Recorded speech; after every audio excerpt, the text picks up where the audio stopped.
നാമം വാഴ്ത്തപ്പെടുമാറാകട്ടെ. ഈ രാത്രിയിൽ ദൈവവചന ശുശ്രൂഷയ്ക്കായി നാം ഒന്നിച്ച് കൂടി വരുന്നു. 2025 ഒക്ടോബർ മാസം 12-ാം തീയതി. എല്ലാ മാസത്തിലും നാം നടത്തി വരുന്ന രാത്രി പ്രാർത്ഥനയുള്ള ബന്ധത്തിൽ ഇന്ന് രാത്രിയിൽ ഈ ഞായറാഴ്ച രാത്രി നമുക്ക് കൂടി വരുവാൻ സുഖം നമ്മെ സഹായിച്ചല്ലോ. പകൽ നടന്ന ആരാധനയിൽ പങ്കെടുക്കുവാൻ കർത്താവ് സഹായിച്ചു. ഈ രാത്രിയിൽ പ്രാർത്ഥനയോടെ ഉപവാസത്തോടെ ഒക്കെ ആയിരിക്കുന്ന പ്രിയപ്പെട്ടവർക്കായ ദൈവത്തിന് നന്ദി കരയറ്റുന്നു. കർത്താവ് സഹായിക്കട്ടെ. ഞാൻ ദൈവകൃപയിൽ ആശ്രയിച്ച ഒരു വചനം വായിച്ച് നമുക്ക് ചില വചനത്തിൻ്റെ ചിന്തകളിലേക്ക് പ്രവേശിപ്പാൻ കർത്താവിൽ താല്പര്യപ്പെടുന്നു. പരിചിതമായ ദൈവവചനമാണ് ഇന്ന് രാത്രിയിലും ശുശ്രൂഷയ്ക്കായി വായിക്കുന്നത്. റോമർക്കെഴുതിയ ലേഖനം 4-ാം അധ്യായം അതിൻ്റെ 21-ാം വാക്യത്തെ ഇപ്രകാരം രേഖപ്പെടുത്തിയിരിക്കുന്നു. അവൻ വാഗ്ദത്തം ചെയ്തത് പ്രവർത്തിപ്പാനും ശക്തനെന്ന് പൂർണ്ണമായി ഉറച്ചു. വാഗ്ദത്തം ചെയ്തത് പ്രവർത്തിപ്പാനും ശക്തനെന്ന് പൂർണ്ണമായി ഉറച്ചു. ദൈവം അരുളി ചെയ്യുന്നത് അത് പ്രവർത്തിക്കാൻ ശക്തനാണ് താൻ വിശ്വസിച്ച ദൈവമെന്ന് അബ്രഹാം വിശ്വസിച്ചിരുന്നു. അതിൻ്റെ കാരണം ദൈവം അരുളി ചെയ്തത് നിവർത്തിക്കുമെന്ന് ദൈവം സംസാരിക്കുന്നവർ അരുളി ചെയ്തിട്ടുണ്ട്. അത് ദൈവത്തിൻ്റെ പ്രത്യേകതയാണ്. ദൈവം അരുളി ചെയ്തത് ദൈവത്തിൻ്റെ വാഗ്ദത്തം. അതിന് മുകളിൽ പറഞ്ഞിട്ട് അവൻ ഊവെന്ന് പറഞ്ഞാൽ ഊവെന്നും ഇല്ല എന്ന് പറഞ്ഞാൽ ഇല്ല എന്നുമാണ്. നമുക്ക് കൊരിന്ത്യലേഖനത്തിൽ കാണാൻ സാധിക്കുന്നുണ്ട്. കർത്താവിൻ്റെ വാഗ്ദത്തങ്ങൾ എത്രയുണ്ടെങ്കിലും അതിൽ ഊവ് എന്ന് മാത്രമേ ഉള്ളൂ. 2 കൊരിന്ത്യർ 1-ാം അധ്യായം അതിൻ്റെ 20-ാം വാക്യം, ദൈവത്തിൻ്റെ വാഗ്ദത്തങ്ങൾ എത്രയുണ്ടെങ്കിലും അവനിൽ ഊവെന്നത്രേ, അതുകൊണ്ട് ഞങ്ങളാ ദൈവത്തിന് മഹത്വമുണ്ടാകുമാർ അവനിൽ ആമേൻ എന്നും തന്നെ. അപ്പോൾ ദൈവത്തിൻ്റെ വാഗ്ദത്തങ്ങൾ ദൈവം പ്രസ്താവിച്ചാൽ അത് മാറ്റമില്ല, അതതുപോലെ തന്നെ സംഭവിക്കും. ഏത് കാര്യങ്ങൾ സംസാരിച്ചോ അതൊരു പക്ഷേ കേൾക്കുമ്പോൾ നമുക്കത് അത് സംഭവിക്കുമോ എന്നുള്ള ചിന്തകളുണ്ടാകാം. എന്നാൽ ദൈവം സംസാരിക്കുന്നത് നിവർത്തിക്കുന്ന ദൈവമാണ്, മാറ്റമില്ലാത്ത. ദൈവം അരുളിച്ചതുപോലെ തന്നെ സംഭവിക്കും. ദൈവം വാഗ്ദത്തം ചെയ്ത പോലെ തന്നെ നിവർത്തീകരിക്കും. നമ്മളൊക്കെ ദൈവത്തിൻ്റെ വചനം വാഗ്ദത്തം കേട്ടവരാണ്. പക്ഷേ പ്രതിസന്ധികൾ വരുമ്പോൾ അത് അങ്ങനെയാകുമോ എന്നൊക്കെയുള്ള ഒരുപാട് ചിന്തകൾ നമ്മുടെ ജീവിതത്തിൽ വരും. എന്നാൽ ഇവിടെ പറഞ്ഞിരിക്കുന്ന അബ്രഹാം വാഗ്ദത്തം ചെയ്തത് പ്രവർത്തിപ്പാനും ശക്തനെന്ന് പൂർണ്ണമായി ഉറച്ചു. പക്ഷേ അവരുടെ ജീവിതത്തിലും ഇളക്കങ്ങൾ സംഭവിച്ചിട്ടുണ്ട്. മനുഷ്യനാണ് അബ്രഹാം ഇത് പൂർണ്ണമായി ഉറച്ചെന്ന് പറയുമ്പോൾ ദൈവം അവൻ്റെ വീട്ടിൽ ചെന്ന് പറഞ്ഞ ശേഷമാണ് അവൻ ഉറയ്ക്കുന്നത്. എന്നാൽ അതിനു മുമ്പുള്ള സന്ദർഭങ്ങൾ പഠിക്കുമ്പോൾ ഞാൻ ആരാ, എന്തിനാ എനിക്ക് ലഭിക്കും, എനിക്ക് അവകാശമില്ലല്ലോ എന്നൊക്കെ ഉള്ള നെഗറ്റീവായിട്ടുള്ള കാര്യങ്ങൾ അബ്രഹാം പറഞ്ഞിട്ടുണ്ട്. എന്നാൽ ഈ നെഗറ്റീവായിരിക്കുന്ന അല്ലെങ്കിൽ ലഭിക്കത്തില്ല എന്ന നിരാശയുടെ വാക്കുകളൊക്കെ പറയുമ്പോഴും അതിനെ പോസിറ്റീവാക്കി മാറ്റുവാൻ ദൈവം കൂടെ ഇടപെട്ടുകൊണ്ടിരിക്കും. എന്തുകൊണ്ടാണ് ദൈവം നമ്മളോട് കൂടെ ഇടപെടുന്നറിയാമോ? നിരാശപ്പെട്ട് നാം നടക്കത്തില്ല എന്ന് വിചാരിക്കുന്ന സന്ദർഭങ്ങളിൽ ശത്രു ദൈവീയ വാഗ്ദത്തങ്ങൾ നടപ്പാകാതിരിക്കാൻ വേണ്ടി അവൻ്റെ തന്ത്രങ്ങൾ ഉപയോഗിച്ച് നമുക്കെതിരെ അവൻ്റെ പദ്ധതികൾ തയ്യാർ ചെയ്യുമ്പോൾ അതിൽ നാം കുഴഞ്ഞു പോകും, ബലഹീനരായി പോകും, ശക്തിഹീനരായി തീരുമെന്ന് ദൈവത്തറിയാം. അതുകൊണ്ടാണ് ദൈവം കൂടെ വന്ന് നമ്മെ ഉറപ്പിക്കുന്നത്, നമ്മെ ബലപ്പെടുത്തുന്നത്. ഇന്ന് രാത്രിയിലും ഈ ഉപവാസത്തിലും കഥ നമ്മെ ബലപ്പെടുത്തുകയാണ്, നമ്മെ ശക്തീകരിക്കുകയാണ്. അവൻ വാഗ്ദത്തം ചെയ്തതിനെ പ്രവർത്തിപ്പാനും ശക്തൻ എന്ന് പൂർണ്ണമായി ദൈവം അത് ചിലരോട് പറയും, ഉറപ്പിക്കും. കാരണം അവർ കടന്നു പോകുന്ന പ്രതിസന്ധി വലുതാണെങ്കിൽ അതിനെ മുൻപിൽ ദൈവം കണ്ടുകൊണ്ട് അങ്ങനെയുള്ളവരോട് ദൈവം പറയും, ഞാൻ പറയുന്നത് കാര്യം നിവർത്തിച്ചിരിക്കുമെന്ന്. എന്നിട്ട് ദൈവം അവനെ ആ വിഷയത്തിലൂടെ കടത്തി വിടുകയുള്ളൂ. നിങ്ങളോട് ആരെങ്കിലും ദൈവത്തിലെ ദാസന്മാരോ ദാസിമാരോ ഒക്കെ വാഗ്ദത്തം ചെയ്തത് നിവർത്തിക്കും എന്ന് ദൈവം അടിവരയിട്ട് നമ്മളോട് സംസാരിച്ചിട്ടുണ്ടെങ്കിൽ ഓർത്തുകൊള്ളുക, അസാധാരണമായ ഒരു പ്രവൃത്തിയിലൂടെ കടന്നു പോകുമ്പോഴാണ് ദൈവം സംസാരിക്കുന്നത്. വലിയൊരു പ്രതിസന്ധിയിലൂടെ കടന്നുപോയി അത് പ്രാപിച്ചെടുക്കുന്നതിന് മുമ്പാണ് അത്തരമൊരു സന്ദേശം നമുക്ക് കേൾക്കേണ്ടി വരുന്നത്. ഉൽപ്പത്തി പുസ്തകം 28-ാം അധ്യായം അതിൻ്റെ 15-ാമത്തെ വാക്യം വായിക്കുമ്പോൾ യാക്കോബിൻ്റെ പ്രതിസന്ധിയിൽ ദൈവം അവനോട് അങ്ങനെ പറഞ്ഞു. കാരണം അവൻ ഓടിപ്പോവുകയാണ്. 12-ാം അധ്യായം 15-ാം വാക്യം, ഞാൻ നിന്നെ കൈവിടാതെ നിന്നോട് അരുളിച്ചെയ്ത് നിവർത്തിക്കും ഇവനോട് പറഞ്ഞു. അങ്ങനെ വ്യക്തമായിട്ട് അവനുള്ള ശബ്ദം കേൾപ്പിച്ചു. ഇവൻ ഓടിപ്പോവുകയാണ്. ഞാൻ നിന്നോട് കൂടെയുണ്ട്, നീ പോകുന്നിടത്തൊക്കെ നിന്നെ കാത്ത് ഈ രാജ്യത്തേക്ക് നിന്നെ മടക്കി വരുത്തും, ഞാൻ നിന്നെ കൈവിടാതെ നിന്നോട് അരുളിച്ചെയ്ത് നിവർത്തിക്കും. ഇത് പറഞ്ഞിട്ടാണ് ഇവനെ കൊണ്ടുപോകുന്നത്. ദൈവത്തിനറിയാം ഈ യാക്കോബ് ഭയപ്പെട്ട് ഓടിപ്പോവുക, ജ്യേഷ്ഠന് മുമ്പിൽ ഓടിപ്പോവുകയാണ്. അവന് ഏശാവിനെ അത്രമാത്രം വൈരാഗ്യമുണ്ട്. അപ്പൻ മരിച്ചു കഴിഞ്ഞാൽ പിന്നെ കൊല്ലാൻ വേണ്ടി പ്ലാൻ ചെയ്തിരിക്കുന്നതായിട്ട് ആണ് ഇരിക്കുന്നത്. കാരണം എപ്പോഴെങ്കിലും തക്കം കിട്ടിയാൽ കൊന്നുകളയണം. പിന്നെ ഈ ഏശാവിന് പിതാവിന് സ്നേഹമുണ്ടായിരുന്നു. അതുകൊണ്ട് ആ ഒരു ദുഃഖം കാണണ്ട എന്ന് വിചാരിച്ചുകൊണ്ടാണ് അന്തരം കൊല്ലാതിരുന്നത്. ഏതായാലും അവൻ അങ്ങനെ ഒരു തീരുമാനം എടുത്തത് ദൈവഹിതമായിരുന്നു. അല്ലെങ്കിൽ പെട്ടെന്ന് തന്നെ ഏശാവ് അവൻ വേട്ടയാടാൻ സമർത്ഥനാണ്. ഈ സാധുശീലനായിരിക്കുന്ന യാക്കോബിനെ കൊന്നുകളയാൻ അധികം സമയമൊന്നും വേണ്ട.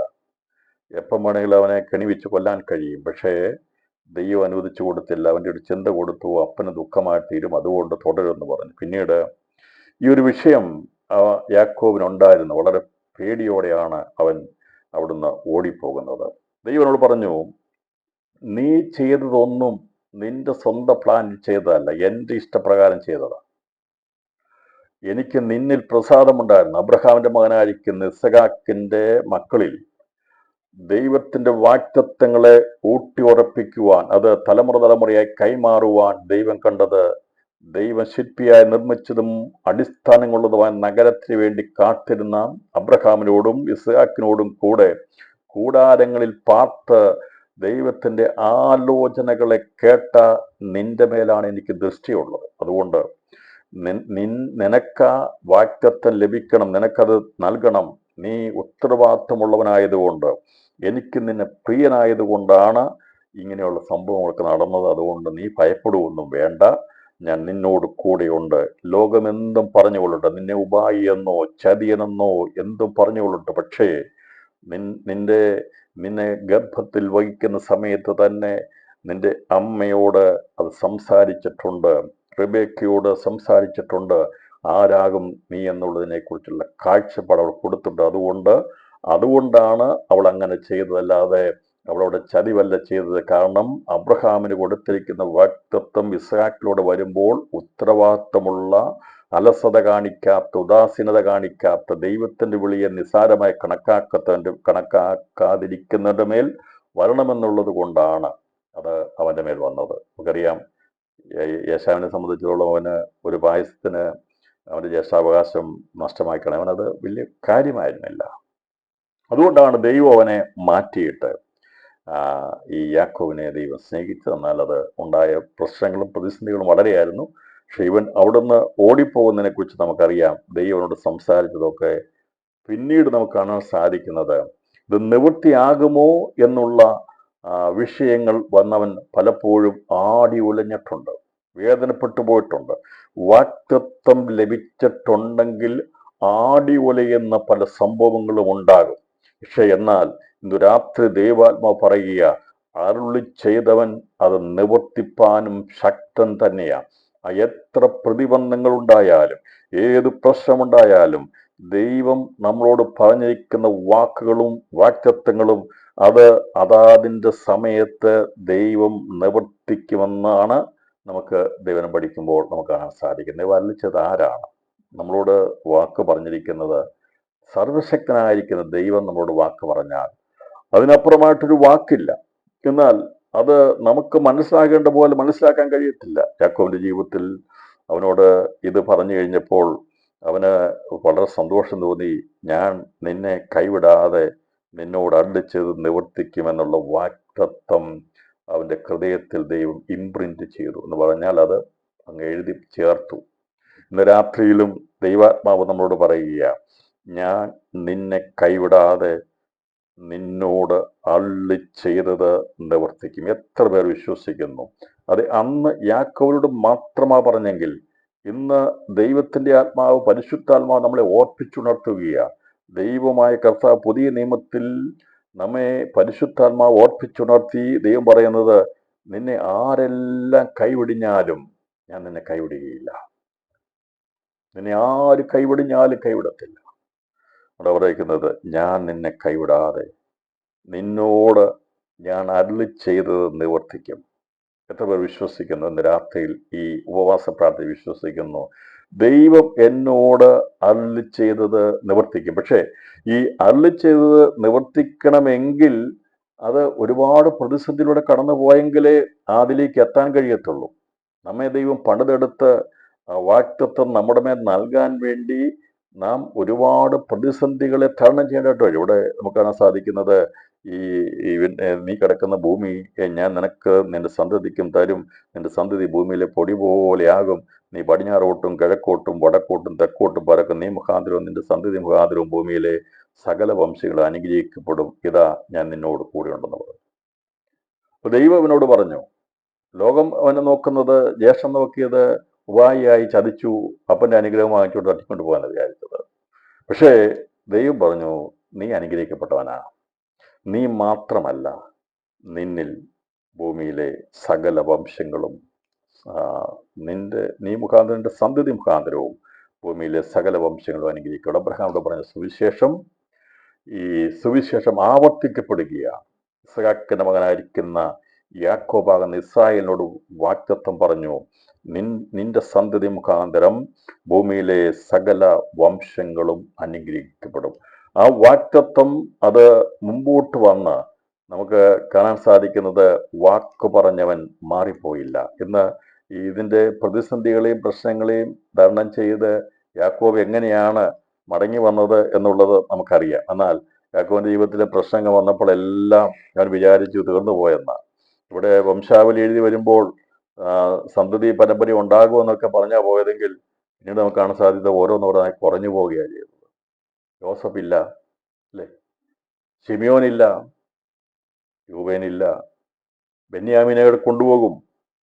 അങ്ങനെ യാക്കോബിന്റെ ജീവിതം പഠിക്കുമ്പോൾ വർദ്ധിക്കുമെന്ന് പറഞ്ഞവൻ കുറഞ്ഞു കുറഞ്ഞു കുറഞ്ഞു പോകുവാൻ തുടങ്ങി. ശ്രദ്ധിക്കണമേ, ഇന്ന് രാത്രി വളരെ ശ്രദ്ധിക്കണം. ദൈവം പറഞ്ഞു, നിന്റെ സന്തതിയെ ഞാൻ പൊടി പോലെ എന്തെയും വർദ്ധിപ്പിക്കും. എന്നാൽ യാക്കോബിന്റെ ജീവിതം പഠിച്ചു കഴിയുമ്പോൾ, മടങ്ങി വന്നു കഴിയുമ്പോൾ, അവന്റെ ജീവിതത്തിൽ അവന്റെ സന്തതി കുറഞ്ഞു പോവുകയാണ് ചെയ്തത്. അതെ, അവൻ വളരെ പ്രിയപ്പെട്ട യോസഫ് 17-ാമത്തെ വയസ്സിൽ അവൻ നഷ്ടപ്പെട്ടു. അവന്റെ ദൃഷ്ടിയിൽ നിന്ന് മറഞ്ഞുപോയി. പിന്നീട് ശിമിയോനെ ഭക്ഷണം കൊണ്ടുപോകാൻ പോയപ്പോൾ അവിടുത്തെ ദേശാധിപതി പിടിച്ചവനെ ജയിലിലിട്ടു. തിരിച്ചു വന്നപ്പോൾ അവനുമില്ല. ബെന്യാമീനെ കൊണ്ടുപോകണമെന്ന് പറഞ്ഞപ്പോൾ യാക്കോബ് ആകെ പറഞ്ഞു, അയ്യോ, ഞാൻ സന്തതി ഇല്ലാത്തവനായിത്തീരുന്നു. എന്നെ കേൾക്കുന്ന പ്രിയപ്പെട്ടവരെ, എന്തായിരുന്നു വാഗ്ദത്തം? നിന്റെ സന്തതി മുഖാന്തരം ഭൂമിയിലെ സകലവശം അനുഗ്രഹിക്കപ്പെടുമെന്നാ പറഞ്ഞെങ്കിൽ, അത് അനുഗ്രഹിക്കപ്പെടുന്ന വാഗ്ദത്തം അവന്റെ തലമേലുണ്ടെങ്കിലും അവൻ കടന്നുപോയത് കണ്ണുനീരിലൂടെയാണ് കടന്നു പോകുന്നത്.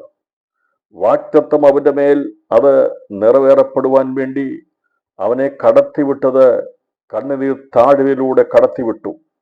അതിലൂടെയാണ് അവൻ കടന്നുപോയത്. എന്നാൽ എവിടെ വെച്ചാണോ ഇവൻ വർദ്ധിച്ചെന്നറിയാമോ? എവിടെ വെച്ചാൽ വർദ്ധിച്ചെന്നറിയാമോ? കനാൻ ദേശത്ത് വർദ്ധിച്ചില്ല. കനാൻ ദേശത്ത് വർദ്ധിക്കാൻ അവർക്ക് സാധിച്ചില്ല. കനാൻ ദേശത്ത് അവർ കുറഞ്ഞുപോയി. വാഗ്ദത്ത ദേശത്ത് അവർ കുറഞ്ഞുപോയി. എന്നാൽ ദൈവം അവരെ വർദ്ധിപ്പിച്ചത് മിസ്രയീം ദേശത്ത് വെച്ചാണ് വർദ്ധിപ്പിച്ചത്.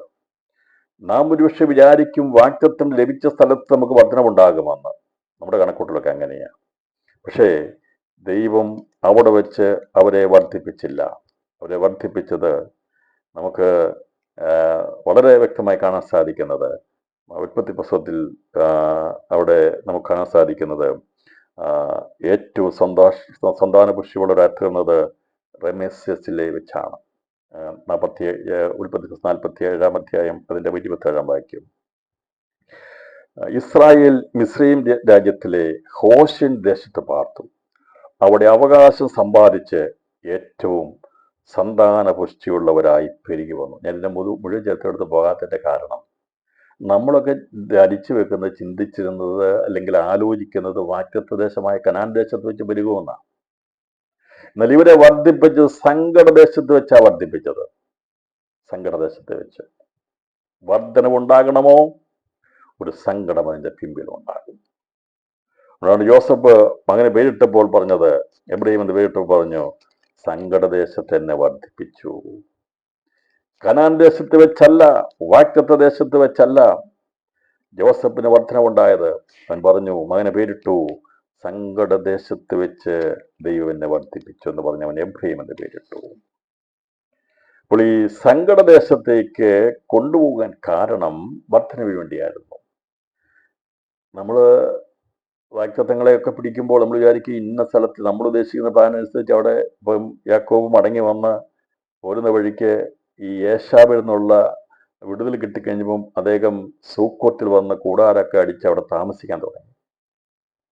കഥ പറഞ്ഞത്, നീ ബദേലിൽ പോകണം, അവിടെ വെച്ചാൽ നിനക്ക് വെളിപ്പെടും, ബദേലിന്റെ ദൈവം അവിടെ പോകണമെന്ന് പറഞ്ഞു. പക്ഷെ ഇവൻ ഏശാവിന്റെ പേടി മാറിക്കഴിഞ്ഞപ്പോൾ യാക്കോവും മനുഷ്യനല്ലേ, നമ്മളെപ്പോലെയൊക്കെ പ്ലാനൊക്കെ ചെയ്തു. അവൻ അവിടെ ടെന്റിന് പകരം വീടൊക്കെ പണിത് കന്നുകാലികൾക്ക് പറ്റും നീരുറവുള്ള സ്ഥലമാണ് ശേഖേം.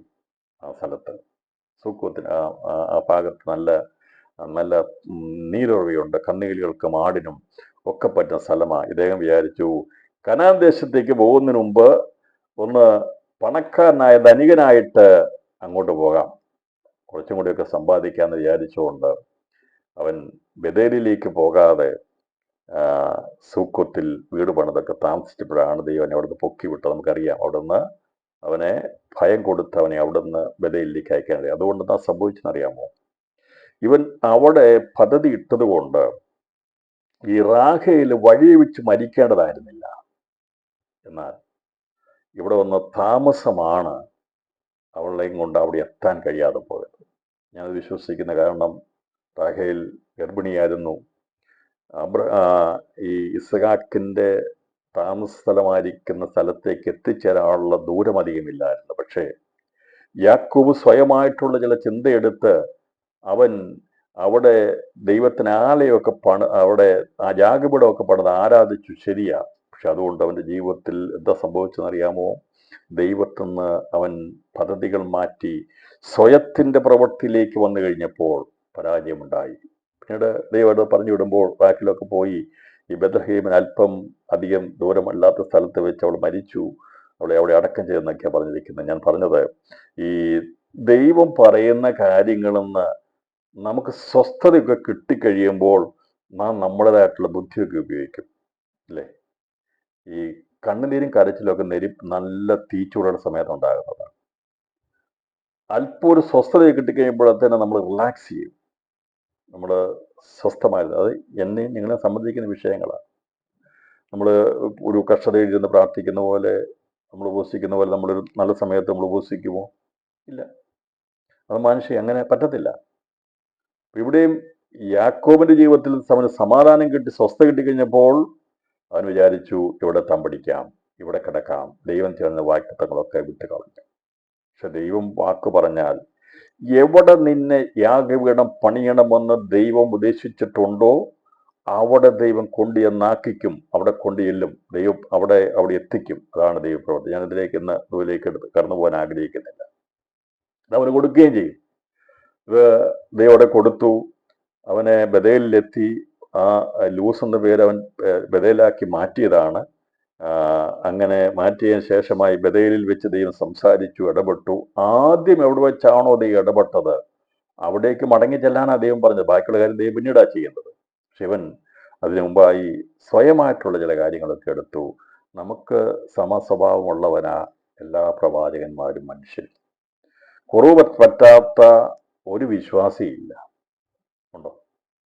എല്ലാ ദിവസവും കൃത്യതയോടെ എല്ലാ കാര്യങ്ങളും ചെയ്തു പോകുന്ന ആരെങ്കിലും ഉണ്ടോ? ഞാനില്ല കേട്ടോ. എനിക്ക് അങ്ങനെ പ്രശംസിക്കാൻ ഒന്നും പറയാനില്ല. അതെ, നമ്മളൊക്കെ സന്തോഷത്തോടെ കൊണ്ട് സുഖമായിട്ട് കിടന്നുറങ്ങുന്ന ആൾക്കാരാണ്. എന്നെ സംബന്ധിച്ചോളം പറയാം. പിന്നെ ഈ തീ പിടിക്കുന്ന സമയത്താണ് നമ്മൾ എന്ത് ചെയ്യുന്നത്? നല്ല ചൂട് പിടിക്കുന്ന സമയത്താണ് നമ്മൾ പെട്ടെന്ന് തന്നെ ഉപവാസം പ്രാർത്ഥന കാര്യങ്ങളൊക്കെ വരുന്നത്. നെരിപ്പോടിൻ്റെ അനുഭവത്തിലേക്ക് വരുമ്പോൾ കരച്ചിലും കണ്ണുനീരും ഉപവാസമൊക്കെ നന്നായി ദൈവത്തോട് അടുത്തിരിക്കുന്നതുകൊണ്ട് ഈ യാക്കോബിന് നന്നായി അവന് പ്രയാസം വന്നപ്പോൾ അവൻ തീരുമാനിച്ചു, ഞാൻ ബഥേലിലേക്ക് തന്നെ പോകുമെന്ന്. അവൻ അവിടെ എത്തിച്ചേർന്നു. അപ്പോൾ ദൈവം അവനെ എത്തിക്കേണ്ട സ്ഥലത്ത് എത്തിക്കുവാനിടയായി തീർന്നു. ഇവിടെ അവരെ വർദ്ധിപ്പിക്കുവാൻ വേണ്ടി ദൈവം കണ്ടിരുന്നത് ഈ ഈ കനാൻ ആയിരുന്നില്ല. അവരെ വർദ്ധിപ്പിക്കുന്ന സങ്കടദേശത്തായിരിക്കണം എന്നുള്ളത് കൊണ്ട് കനാൻ ദേശത്തിന് അവരെ നേരെ ദൈവം കൊണ്ടുവന്നത് ഹോശൻ ദേശത്തിലാണ്. അവിടെ കൊണ്ട് അവരെ ആക്കി, അവിടെ അവരെ വർദ്ധിപ്പിച്ചു, സന്താനപുഷ്ടിയുള്ളവരാക്കി അവരെ തീർത്തപ്പോൾ ദൈവം പറഞ്ഞ കാര്യം ദൈവം നിവർത്തിക്കും. അത് കനാൻ ദേശത്തായിരിക്കണമെന്നില്ല, അത് അവിടെ ആയിരിക്കണമെന്നല്ല. യാക്കോബ് വിചാരിച്ചു, ഇനി സന്താനപുഷ്ടിയുള്ളവരായി വർദ്ധിച്ചു പെരുകി വീടുകളൊക്കെ പണിത് ഇവിടം മുതൽ അങ്ങ് തുടങ്ങിയേക്കാം. എവിടെ മുതലാ? ബഥേലിൽ എത്തുന്നതിന് മുമ്പ് അവിടെ സ്ഥലം വാങ്ങിച്ച്, പൈസ കൊടുത്ത് സ്ഥലം വാങ്ങിച്ച്, ശേഖേമിന്റെ സ്ഥലം വാങ്ങിച്ച് അവിടെ പ്ലാൻ തുടങ്ങി.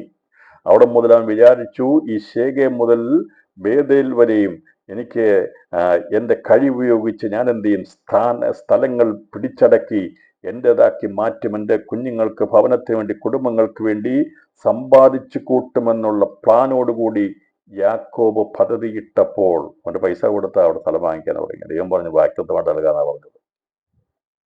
ഈ സ്ഥലങ്ങൾ വില കൊടുത്ത് വാങ്ങിയ 2 സ്ഥലങ്ങളാണ് ഉള്ളത്. ഒന്ന്, അത് 2 ശ്മശാന ഭൂമിയാക്കിയ ദൈവം മാറ്റിക്കൊടുത്തത്. അബ്രഹാം വില കൊടുത്ത് സ്ഥലം വാങ്ങിയത് മക്കോല ഗുഹയാണ്. അത് ആവശ്യമായിരുന്നു. കാരണം ഇവര് അവിടുന്ന് പരദേശിയായി പോകുമ്പോൾ തിരിച്ച് ശവടക്കണമെങ്കിൽ അത് വില കൊടുത്ത് വാങ്ങിക്കണമായിരുന്നു. അബ്രഹാം വാങ്ങിച്ച സ്ഥലം പോലെ തന്നെ ശേഖേമിൻ്റെ ഒരു സ്ഥലം വാങ്ങിയ സ്ഥലം, അത് പിന്നീട് യാക്കോബിന്റെ അവകാശമായി വന്ന യാക്കോബിന്റെ അസ്ഥികൾ അടക്കിയത് ശേഖേമിലാണെന്ന് നമുക്ക് കാണാൻ സാധിക്കുന്നുണ്ട്. അപ്പോൾ അവിടെ അവൻ പണം കൊടുത്ത് വാങ്ങി. അവൻ വിചാരിച്ചു ഡെവലപ്പ് ചെയ്യാം, വികസിപ്പിക്കാം, തൻ്റെ ഇവിടുന്ന് അങ്ങോട്ടും ഇങ്ങോട്ടും ഒക്കെയായി പരക്കാം, ഇനി ബഥേലിലേക്ക് എത്തണം, പക്ഷേ ഇവിടുന്ന് തുടങ്ങാം, ശേഖേമിൽ നിന്ന് തുടങ്ങാം, അല്ലെങ്കിൽ സൂക്കോത്തിൽ നിന്ന് തുടങ്ങാം, ഇവിടുന്ന് ആരംഭമിടാമെന്ന് വിചാരിച്ചപ്പോൾ ദൈവം ചോദിച്ചു, മകനെ, നിന്നോട് ഞാൻ പറഞ്ഞത് ഇവിടെ നല്ലല്ലോ പറഞ്ഞിരിക്കുന്നത്, നിന്നോട് ഞാൻ പറഞ്ഞത് ബഥേലിലല്ലേ എഴുന്നേക്കാൻ പറഞ്ഞു. അവിടെ ദൈവം എഴുന്നേൽപ്പിച്ചവനെയും കൂട്ടരെയും കൂടി ദൈവം ബഥേലിൽ എത്തിക്കുവാൻ റെഡിയായി തീർന്നു. അത് അവകാശമായി കൊടുത്തു. എന്നാൽ നമുക്ക് അവൻ ആ പേരൊക്കെ മാറ്റി ദൈവം അതിനെ ബഥേൽ എന്ന് പേരൊക്കെ ഇട്ടെങ്കിലും പിന്നീട് നമുക്ക് കാണാൻ സാധിക്കുന്നത് അവിടുന്ന് അവരെ വീണ്ടും പരദേശികളായി കൊണ്ടുപോയി കഴിഞ്ഞപ്പോൾ ഈ സ്ഥലം വീണ്ടും ലൂസായി മാറുവാനിടയായി തീർന്നു. ദൈവം അവന് കൊടുത്ത സ്ഥലത്തെ ബഥേൽ എന്ന് അവൻ പേരിട്ടെങ്കിൽ ആ സ്ഥലം വീണ്ടും അവിടുത്തെ ആ ജാതികൾ, കനാന്യ ദേശത്തുള്ളവർ, ഇവര് പ്രവാസത്തിലേക്ക് പോയപ്പോൾ അതിനെ വീണ്ടും ലൂസാക്കി മാറ്റിയിരുന്നു. ന്യായാധിപന്മാരുടെ പുസ്തകം 1-ാം അധ്യായം 22 മുതലുള്ള വാക്യങ്ങൾ. ജോസഫിന്റെ ഗൃഹം ബേഥേലിലേക്ക് കയറി ചെന്നു, യഹോവ അവരോട് കൂടെ ഉണ്ടായിരുന്നു. ജോസഫിന്റെ ഗൃഹം ബേഥേൽ ഒറ്റുനോക്കുവാൻ ആളയച്ചു. ആ പട്ടണത്തിന് മുമ്പേ ലൂസ് എന്ന് പേരായിരുന്നു. അപ്പോൾ ബേഥേലിലേക്ക് ചെല്ലുമ്പോൾ അവിടെ ലൂസ് എന്ന പേരായിരുന്നു നേരത്തെ ഉണ്ടായിരുന്നത്. അവിടെ ഇതിന് പേര് യാക്കോബ് മാറ്റിയെങ്കിലും അവിടെ അങ്ങനെ അതിന് പേര് വന്നെങ്കിലും അതിന് യഥാർത്ഥമായിട്ട് അതവിടെ കൈവശമായി വന്നിരുന്നില്ല. നാമകരണം മാത്രമേ നടന്നു. അതുകൊണ്ട് അവർ ലൂസ് എന്ന് അറിയപ്പെട്ടിരുന്നത്. അവിടെ താമസിച്ചാണ് ലൂസ് പട്ടണക്കാരനാണ്. നമുക്കത് കാണാൻ സാധിക്കുന്നത്. അവൻ അതിനോട് പ്രതിബദ്ധതയുള്ളവനാണ് തുടർന്ന് കാണാൻ സാധിക്കുന്നുണ്ട്. ഇപ്പൊ ഇവിടേക്ക് പട്ടണത്തിൽ നിന്ന് ഇറങ്ങി വരുന്ന ഒരുത്തനെ ഒറ്റുകാർ കണ്ട് അവനോട്, പട്ടണത്തിൽ കടപ്പാൻ ഒരു വഴി കാണിച്ചു തരണം, എന്നാൽ ഞങ്ങൾ നിന്നോട് ദയ ചെയ്യുമെന്ന് പറഞ്ഞു. വാഗ്ദത്തം ലഭിച്ച ദേശമാണ് ബഥേൽ. പക്ഷേ ഈ ഗോത്രക്കാർക്ക് വഴി കാണാൻ സാധിക്കുന്നില്ല, വഴി കാണാൻ പറ്റുന്നില്ല. വാഗ്ദത്ത ഭൂമിയാണ് കനാൻ ദേശം. അവരവിടെ എത്തുകയും ചെയ്തു. യോസഫിന്റെ ഗൃഹം ബഥേലിലേക്ക് കയറി ചെന്നു. യഹോവ അവരുടെ കൂടെ ഉണ്ടായിരുന്നു. യോസഫിന്റെ ഗൃഹം ബഥേൽ ഒറ്റുനോക്കുവാൻ ആളയച്ചു. ആ പട്ടണത്തിന് മുമ്പേ ലൂസ് എന്ന് പേരായിരുന്നു.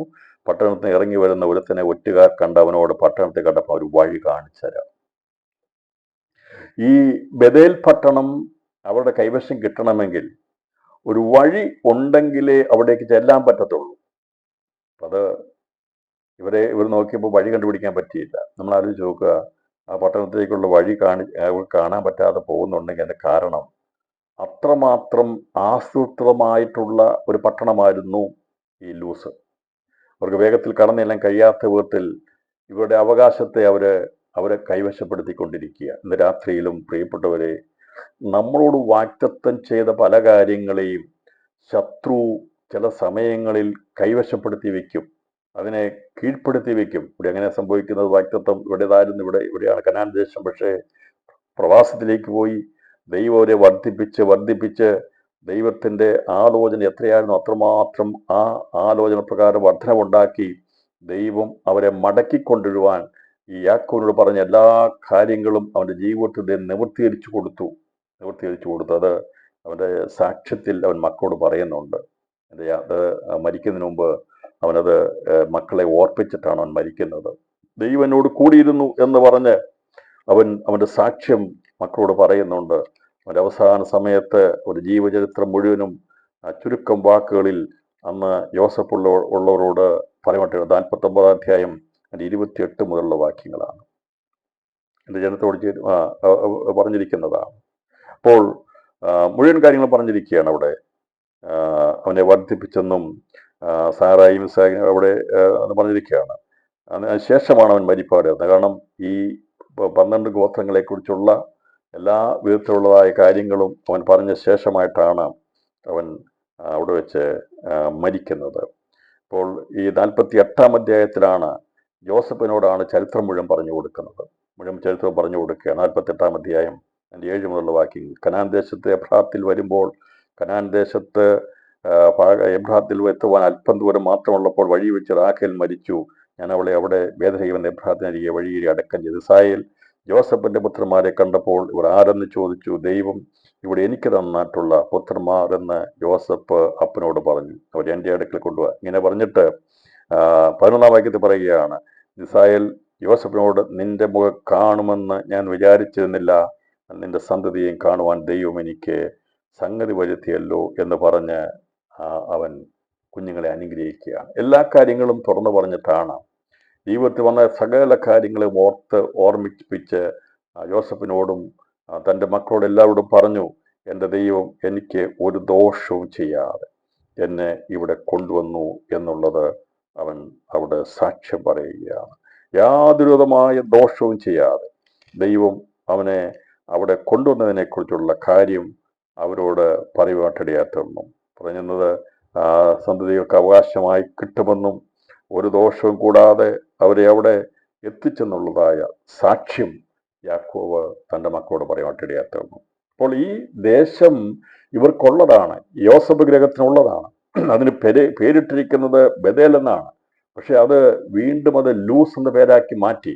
കാരണം അവിടുത്തെ പാരമ്പര്യവും അവിടുത്തെ ശക്തിയും അതിനെ വിടാതിരിക്കാൻ വേണ്ടി വഴി പോലും കാണിക്കാത്ത വിധത്തിൽ അതിനെ മറച്ചു വെച്ചതുപോലെ ദിവസങ്ങളിൽ ഒരു കാലത്ത് നമുക്ക് അവകാശമായിരുന്ന പലതും ഈ ദിവസങ്ങളിൽ ശത്രു മറച്ചു വെച്ചിരിക്കുക. നാം പേര് മാറ്റിയത് പലതും ദിവസങ്ങളിൽ പേര് പഴയതുപോലെയാക്കി അവൻ വഴി പോലും കാണിച്ചു തരാതെ വിധത്തിൽ മറച്ചു വെക്കുമ്പോൾ രാത്രി ദൈവാത്മാ പറയുക, ദൈവം കൂടെ ഉള്ളത് കൊണ്ട് ദൈവം വഴി കാണിക്കാനുള്ള മാർഗം കൂടി ഇവിടെ ഉണ്ടായി. അങ്ങനെ ഇരിക്കുമ്പോഴാണ് ഒരുത്തൻ പോലും അവിടെ നിന്ന് ഇറങ്ങി വരാതിരിക്കുമ്പോൾ ദൈവാത്മാവ് അവനോട് പറഞ്ഞ് ഇറങ്ങിച്ചെല്ലാൻ പറഞ്ഞു. ഇവൻ ഇറങ്ങിച്ചെന്നില്ലെങ്കിൽ ഒറ്റുകാർക്ക് കണ്ടുപിടിക്കാൻ കഴിയത്തില്ല. ഈ പട്ടണത്തിന്റെ അകത്തുനിന്ന് ഒരുവൻ വെളിയിലേക്ക് ഇറങ്ങി വരികയാണ്. അപ്പോൾ ഞാൻ പറഞ്ഞ നമുക്കിവിടെ കാണാൻ സാധിക്കുന്നത് ദൈവം അരുളി ചെയ്താൽ അത് നിവർത്തിയിരിക്കും.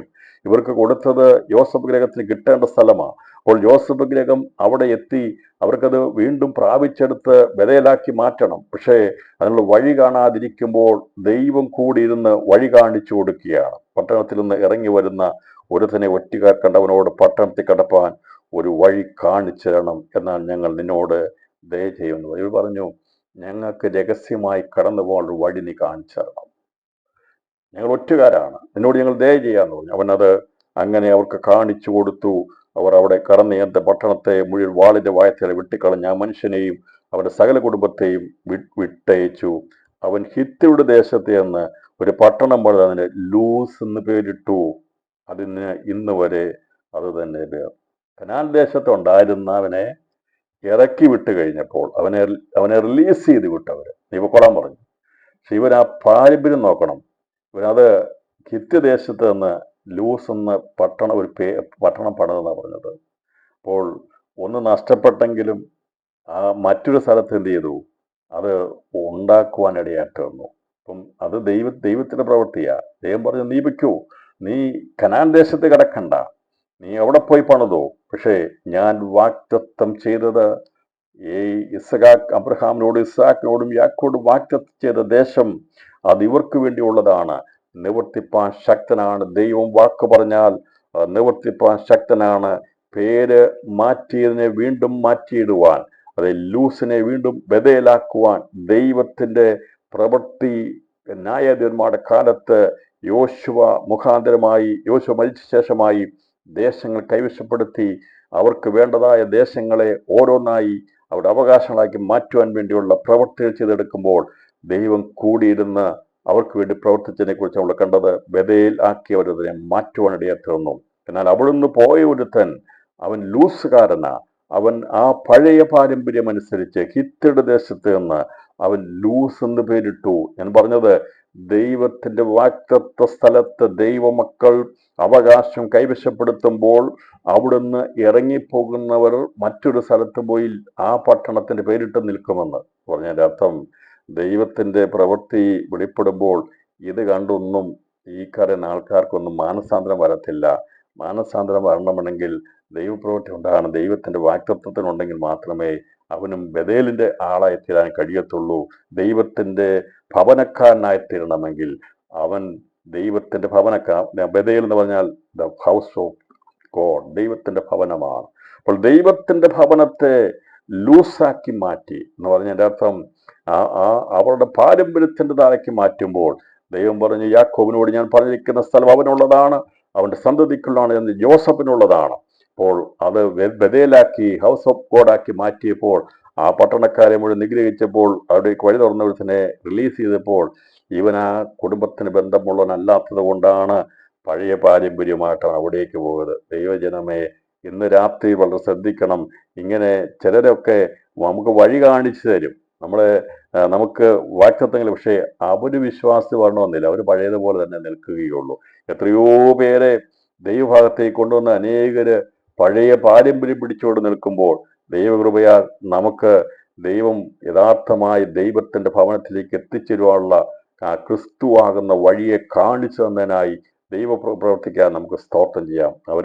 അതിനു വേണ്ടിയാണ് അവർ നിൽക്കുന്നത്. എന്നാൽ മറ്റൊരു കാര്യം ഞാൻ പറയും, ഇതൊക്കെ അബ്രഹാമിനോട് പറഞ്ഞിരിക്കുന്നതും ഇസ്ഹാക്കിനോട് പറഞ്ഞിരിക്കും, യാക്കോബോട് പറഞ്ഞിരിക്കുന്ന, പഴയ പ്രവാചകന്മാർ പറഞ്ഞിരിക്കുന്ന എല്ലാ കാര്യങ്ങളും അത് അതിൻ്റെതായിട്ടുള്ള കാര്യങ്ങൾ ചെന്ന് നോക്കുമ്പോൾ കൂടുതലും ഭൗമിക വിഷയങ്ങളോട് ബന്ധത്തിലായിരുന്നെങ്കിൽ ഈ സാറയേക്കാൾ, അബ്രഹാമിനേക്കാൾ, യാക്കോബിനേക്കാൾ, ഇസ്ഹാക്കിനേക്കാൾ, മറ്റ് ഏത് വ്യക്തികളെക്കാൾ ദൈവത്തിന്റെ പ്രവൃത്തിയിൽ വിശ്വസിച്ച ഒരുവളുണ്ടായിരുന്നു.